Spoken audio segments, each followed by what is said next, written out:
Hello everyone, welcome back to my channel Simplifying Business Studies. Myself Kashish Talwani, your business studies teacher. I'm here again with this wonderful session which is going to be part 5 of chapter 5 of your book Organizing. So this is going to be the 5th session. Before that we have already had 4 sessions of this chapter.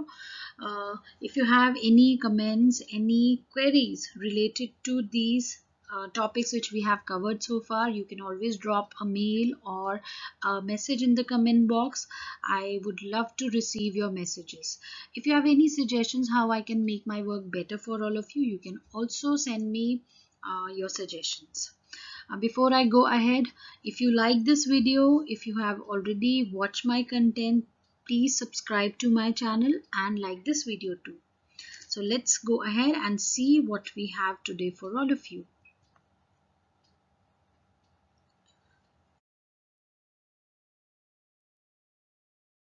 So let's see what is the content of this chapter. So these are all the topics which we are supposed to cover.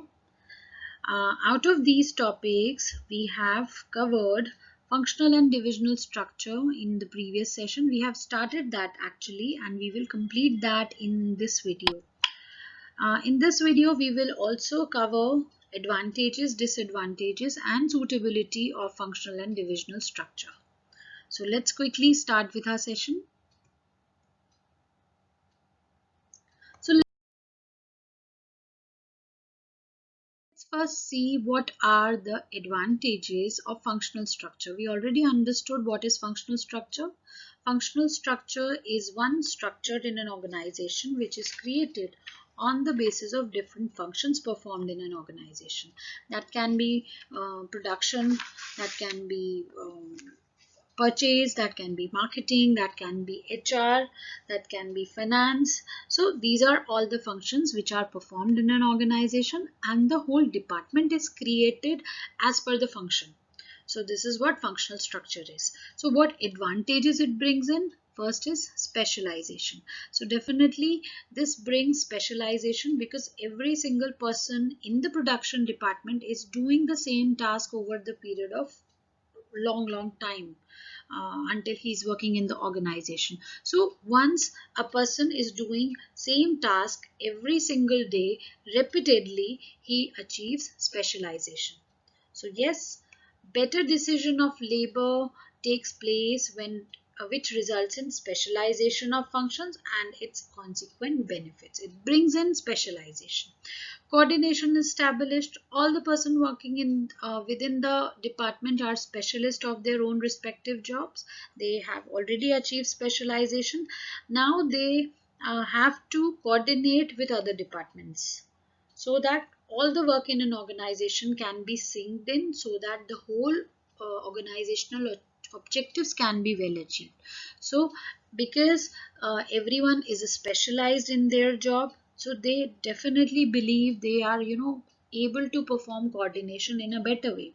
So yes, coordination is established that helps achieving the overall objectives of the organization achieved quickly.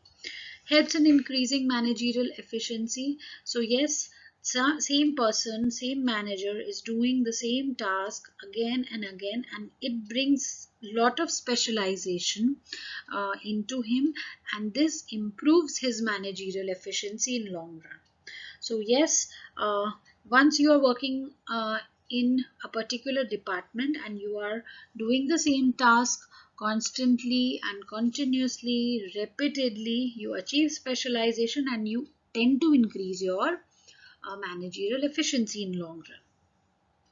Minimizes cost. It leads to minimum duplication of efforts. For example, there is a purchase department in your organization. It makes purchase for different products like which are produced in an organization. If your organization is producing soaps and oils at the same time, and if certain product is used in the production of both these products, then that can be bought by the production department in bulk. That can bring in economy when it is purchased in a huge quantity. So yes, there is least duplication of efforts, least duplication of work, and there is minimum possible wastage. And yes, economy of scale can be possible, exactly like the one example which I have just shared. So it lowers down the cost in long run. So minimum possible wastage, minimum possible duplication of work can be brought in by functional structure.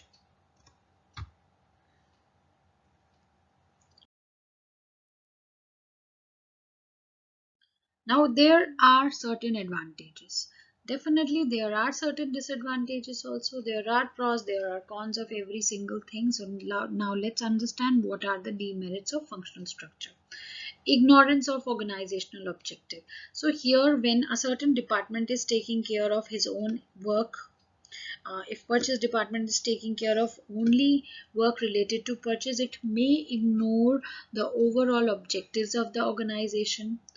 That department can definitely work amazingly, but yes, its dedication towards the whole organization can be lacking in certain cases. So each department head work according to his own wishes. They always give more weight to their own departmental objectives, hence overall objectives of the organization can suffer. So this is a very big possibility. Difficulty in interdepartmental coordination. Every department works independently also, but they need to have coordinated with other departments. If they don't sync with each other, the overall organizational objective will be very difficult to achieve. So yes, there is a lot of difficulty in actual world to create this kind of coordination between different departments. So yes, department heads work as per own wishes, which leads to coordination with other departments easier, but it makes interdepartmental coordination very difficult. So within the department, it is easier to maintain everything, but when that sync has to be created with other departments, it becomes difficult on real grounds. Hurdle in complete development. Yes, every employee is working in his department. Every employee is working to achieve best of the results, but it is so specific. Every employee, if they are not uh, syncing their goals with the organizational goals, then there will be a complete mismatch between the objective so set and objective so achieved. Because each employee specializes only in small part of the whole job, it is definitely difficult. If their work is not synced properly, there will be a big hurdle in the complete development of the organization.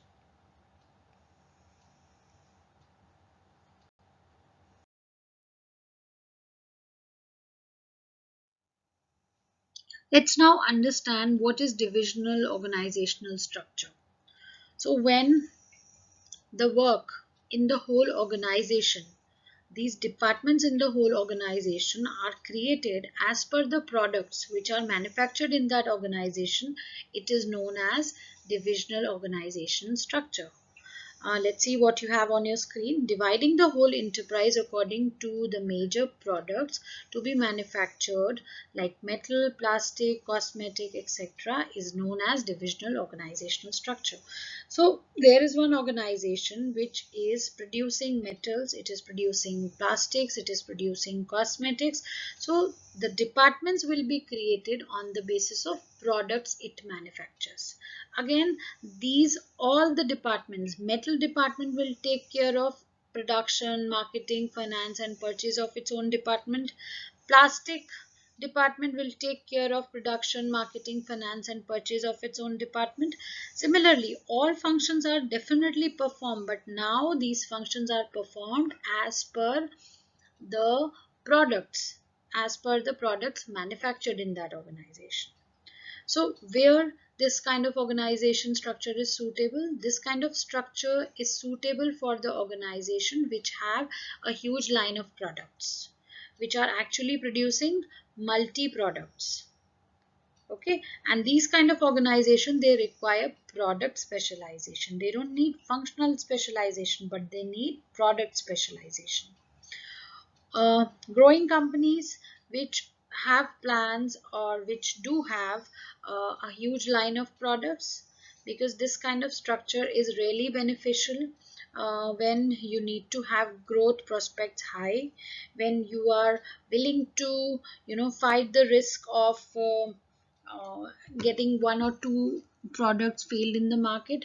You can have a huge line of products where if one product doesn't work, the other works. If that doesn't work, the other few products work.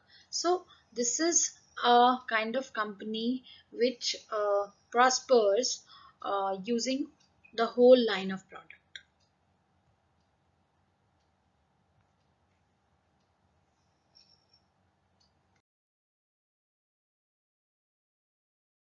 So let's see, there is an example of divisional organizational structure. There is one managing director and he is taking care of these four departments: automobiles, medicines, garments and textiles.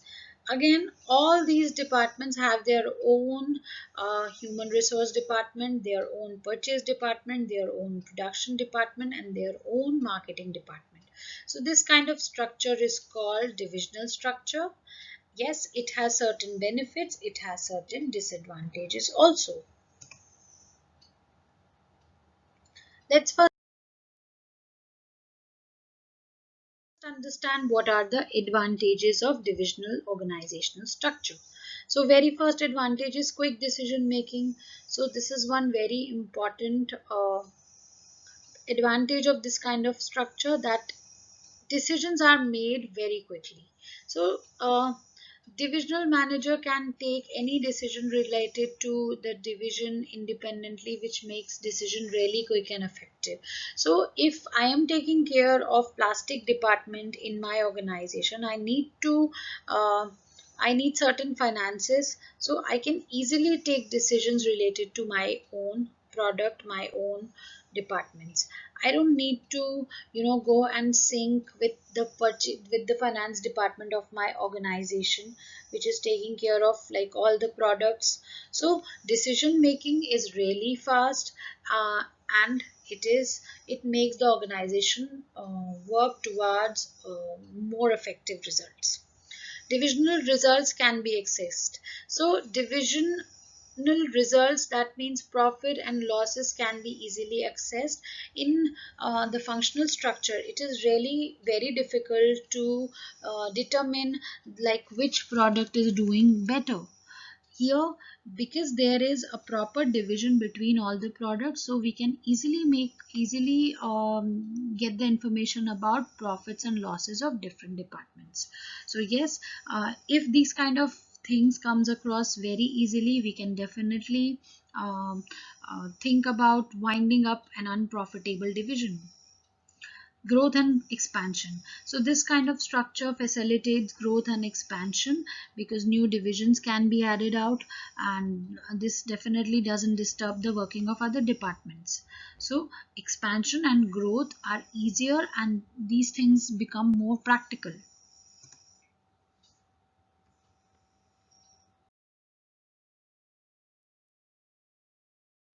Now, what are the disadvantages of divisional organizational structure? Conflicts can be there. For example, if the organization is willing to increase or expand one product, the sale of one product, so there can be conflicts between all these departments who are taking care of different products. So whom to allocate resources or whom to allocate funds or finance at different times, this can create huge conflicts among different departments. Duplicacy of functions, yes, entire set of function required for every division. For example, if purchase function has to be taken care of, that has to be done for all different products, and these are done when things are done differently for all the departments. There can be possibility of wastage of resources, there can be the possibility of duplicacy of work, or uh, lot of resources can be wasted in this kind of setup. Selfish attitude. Every division tries to display better performance and sometimes even at the cost of other division. This shows their selfish attitude. So every department who is working in an organization definitely tries to display a performance which sometimes cause some kind of harm to other departments. So this definitely shows up very unethical behavior, or we can say selfish attitude of certain departments. So this is all different types of conflicts which can arise at different times. So children, we have reached the end of this video. I'm sure this content is understandable to all of you. If you have any doubts, you can again reach me through this email or the comment box of this video. Hope you have a good day watching my video. Thank you so much. Have a good day ahead.